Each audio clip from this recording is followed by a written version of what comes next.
Hi everybody and welcome to a random doodling video, but before I get into that, here is today's picture feature by the Instagrammer at JeffleaJane. I really hope I pronounced your Instagram name right, and I'm sorry if I didn't.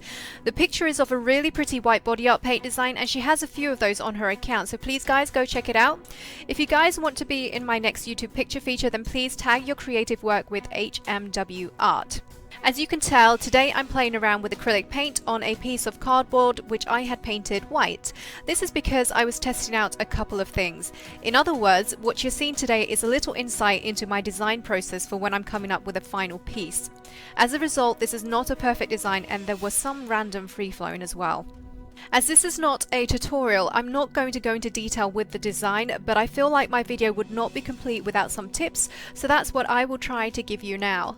Probably one of the biggest problems most henna artists encounter is finding the right acrylic paint to use on non-living objects. The right acrylic paint being one with a thicker consistency which would allow your henna design to hold its shape and not melt away to become one big blob. It's only recently that I discovered an acrylic paint brand that most henna artists love using and which also produces great results. This is the Basics acrylic paint. However, after discovering this, I still had two problems. One, the Basics paint is expensive, selling for £4 on Amazon. If you had to buy several colours, the costs would build up. And two, I still have bottles of runny acrylic paint that are now useless, or so it would seem. Actually, those runny acrylic paints can still be used with a little help from the air if, like me, you don't want to waste what you've bought or simply want to save money with cheaper paint. The acrylic paint which I'm using here was bought from Poundland in the UK and was as runny as oil, but after leaving it exposed to air, it took about 4 days to harden up to the consistency that I like.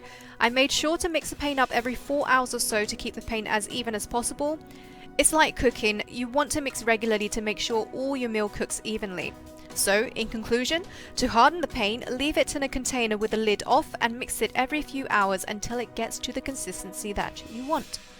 This doodle was me testing out the newly hardened paint for the first time, and although there were hiccups here and there where I lost control of the paint cone, it applied very well, and whilst drying the design had stayed in place without melting away, so all in all a good result. I will say though, with the hardened paint, you can't easily squeeze out perfect dots, which is why I ended up drawing them out and colouring them in, but other than that I didn't really find any other major problems with using a hardened form of the acrylic paint.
Anyhow, I hope you enjoyed the video and I hope it was useful.